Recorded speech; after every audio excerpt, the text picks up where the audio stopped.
வணக்கம் நண்பர்களே.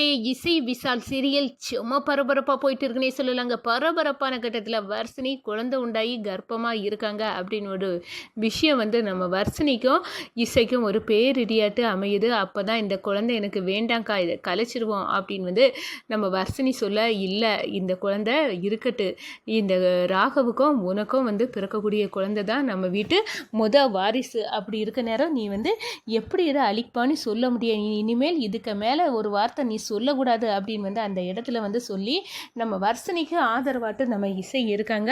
இதை நம்ம அத்தை சுபத்ரா கிட்ட மறைக்கக்கூடாது, சொல்லிடணும் அப்படின்னு நினைக்கிறாங்கங்க. ஏன்னா இதை அவங்களாட்டு தெரிஞ்சு ஒரு கட்டத்தில் இதால் பெரிய பிரச்சனை வரப்போகுது.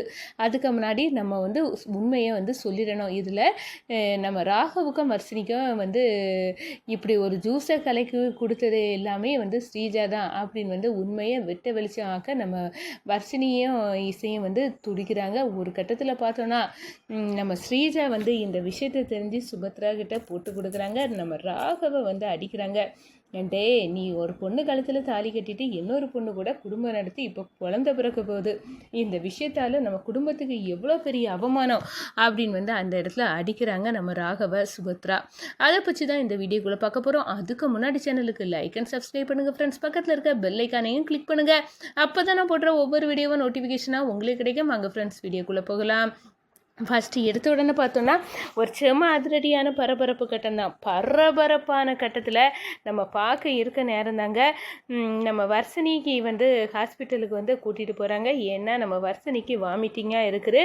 நம்ம இசைக்கிட்ட சொல்கிறாங்க, அக்கா எனக்கு தலையெல்லாம் சுற்றுது, ஒரு வாமிட் மாதிரி இருக்குது, என்னால் இருக்க முடியலை, ஹாஸ்பிட்டலுக்கு என்ன கூட்டிகிட்டு போக்கா அப்படின்னு அந்த இடத்துல சொல்ல நேரம் நம்ம இசை ஹாஸ்பிட்டலுக்கு நம்ம வர்ஷினியை கூட்டிகிட்டு போகிறாங்க. அப்போ தான் டாக்டர் பார்த்துட்டு, இந்த பொண்ணை பார்த்தா பெர்குனன்ட் லேடிக்குள்ள சிம்டம் தான் இருக்குது அப்படின்னு சொல்ல நேரம், இல்லை நான் அந்த கர்ப்பதட மாத்திரை சாப்பிட்டுட்டு இருக்கேன், எனக்கு அப்படி ஒன்று இருக்க சான்ஸே இல்லை அப்படின்னு நம்ம அடித்து சொல்லுறாங்க நம்ம வர்ஷினி. அந்த டேப்லெட் இருக்காமா அப்படின்னு கேட்க நேரம், அதை கொடுக்கணும், இது வைட்டமின் மாத்திரமா, இது சொன்னால் பிள்ளை பிறக்காதுன்னு யார் சொன்னால், உங்களை பார்த்தா அதுக்குள்ளே சிம்டம் தான் இருக்குது, நான் செக் பண்ணிக்கிட்டேன், ஒரு பெர்குனன்ட் கிட்ட போட்டு பார்க்கணும் அப்படின்னு அந்த இடத்துல அதை போட்டு பார்த்து இவ கர்ப்பந்தான் அப்படின்னு அந்த இடத்துல சொல்லிடுறாங்க.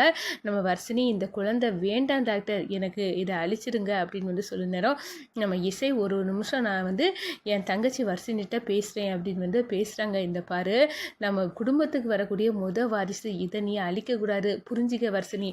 அக்கா நீ என்னது சொல்ல, நான் கல்யாணம் ஆகாமலே குழந்தை பெற்றுக்கிட்டேன் அப்படின்னு தெரிஞ்சா நம்ம குடும்பத்துக்கு எவ்வளோ அவமானம். எனக்கு அம்மா முகத்துலேயும் நம்ம அத்தை முகத்துலேயும் பார்க்கறதுக்கே எனக்கு அவ்வளோ வருத்தமாக இருக்குது. நான் என்ன அவ்வளோ பெரிய தப்பு செய்திருக்கேன், இதால் எவ்வளோ பெரிய அவமானம் அப்படின்னு அந்த இடத்துல சொல்கிறாங்க. அதெல்லாம் ஒன்றும் இல்லை, நான் பார்த்துக்கிட்டேன், நீங்கள் வேணும்னியாக தப்பு பண்ணுறீங்க, உங்களை அறியாமல் நடந்தது தான், இந்த ஜூஸை எல்லாம் இந்த ஸ்ரீஜா இப்படி பண்ணினால தானே வந்துச்சு, இதை நான் பார்த்துக்கிட்டேன் அப்படின்னு அந்த இடத்துல சொல்லிக்கிறாங்க. அடுத்ததாக ஒரு ஸ்கேன் இருக்குது, அதை இப்போ எடுக்கணும், பேபி எவ்வளோ தூரம் எந்த கண்டிஷனில் இருக்குது அப்படின்னு அந்த ஸ்கேன் ரிப்போர்ட்டில் தெரிஞ்சுக்கலாம் அப்படின்னு சொல்ல நேரம், சரி டாக்டர், நான் என் தங்கச்சியை கரெக்டாக ஸ்கேன் எடுக்க கூட்டிகிட்டு வந்துடுறேன் அப்படின்னு அந்த இடத்துல டேப்லெட் எல்லாம் வாங்கிட்டு நம்ம வர்ஷினியை கூட்டிக்கிட்டு நம்ம இசை வீட்டுக்கு வராங்க.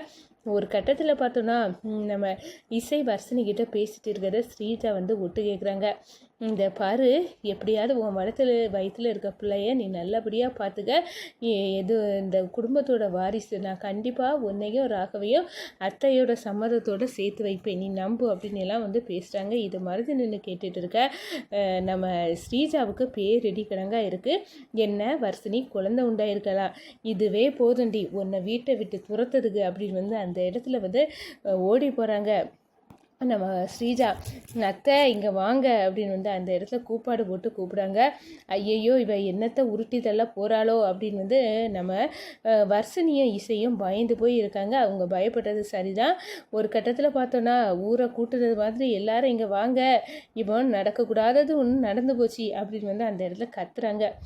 ஏண்டி ஸ்ரீஜா, உனக்கு என்னாச்சு, எதுக்காக நீ இந்த கத்துற அப்படின்னு அந்த இடத்துல கேட்டுக்கிட்டு எல்லாரும் ஓடி வராங்க. அப்போ தான் சொல்கிறாங்க, இந்த பாருங்கள், நம்ம எல்லாத்தையும் ஏமாற்றிக்கிட்டு இங்கே ராகவும் வர்ஷினியும் ஒன்று பண்ணியிருக்காங்க.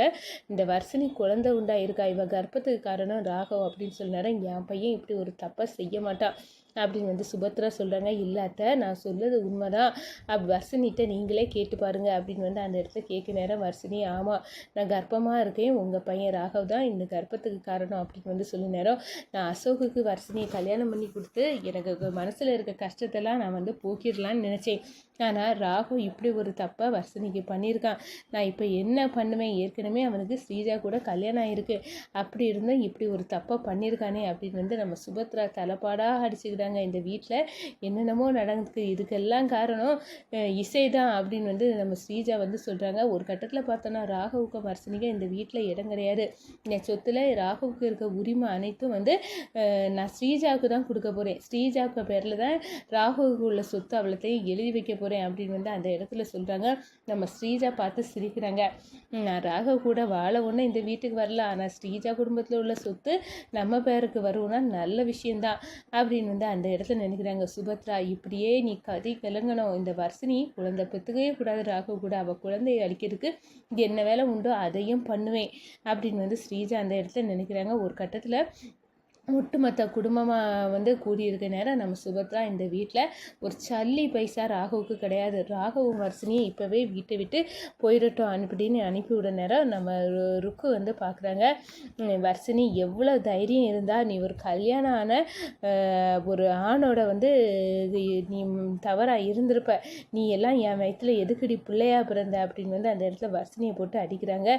சித்தி நீங்கள் வர்ஷினியை அடிக்காதுங்க, அவள் எந்த தப்பும் செய்யலை, நடந்ததுக்கு வந்து ராகவும் வர்ஷினியும் காரணம் இல்லை அப்படின்னு சொன்னா, என்னம்மா நீங்கள் இதுதான் ரெண்டு பேர்த்தையும் சேர்த்து வச்சு இப்படி ஒரு விஷயத்த இவ பண்ணதுக்கு நீதாம்மா காரணம் அப்படின்னு வந்து அந்த இடத்துல வந்து நம்ம ருக்குமணி இசையை வெளுத்து கட்டுறாங்க. இந்த சைடு பார்த்தோன்னா நம்ம ராகவ் வந்து வர்ஷினிக்கு கையை பிடிச்சி நான் உன்னை எந்த காலத்துலேயும் கைவிட மாட்டேன், அவன் கூட தான் இருப்பேன், நீ கவலைப்படாத, வா நம்ம ரெண்டு பேர்த்துக்கும் வாழறதுக்கு எவ்வளவோ வழி இருக்குது, நம்ம பிள்ளைய நம்ம வாழ வைக்கலாம், வா வர்ஷினி அப்படின்னு வந்து ஆறுதலாக நம்ம வர்ஷினியை வந்து கூட்டிகிட்டு போகிறாங்க. இந்த சைடு பார்த்தோன்னா நம்ம இசை வந்து விசால்கிட்ட சொல்கிறாங்க, எதெல்லாமோ நடந்து போச்சு, இதுக்கெல்லாம் பின்னணியில் ஸ்ரீஜா தான் இருக்கா, இதை எப்படி தான் நான் அத்தைக்கு புரிய வைக்கணும் அப்படின்னு வந்து அந்த இடத்துல வந்து குழம்பி நிற்கிறாங்க. இந்த சைடு பார்த்தோன்னா நம்ம ராகவுக்கு சுபத்ரா கொடுக்கக்கூடிய அத்தனை சொத்தும் என் பேரில் சுபத்ரா எழுதி வைக்கன்னு சொல்லிட்டா, இது நல்ல விஷயந்தான். ஆனால் இந்த ராகவை இந்த வர்ஷினி கைக்குள்ளே வச்சு இப்போ அவங்க குழந்தையும் உண்டாயிருக்கா, இவங்க ரெண்டு வருஷத்துக்கும் குழந்தை பிறக்கவே கூடாது அப்படின்னு வந்து அந்த இடத்துல கோபத்தில் கங்கணம் கட்டுறாங்க.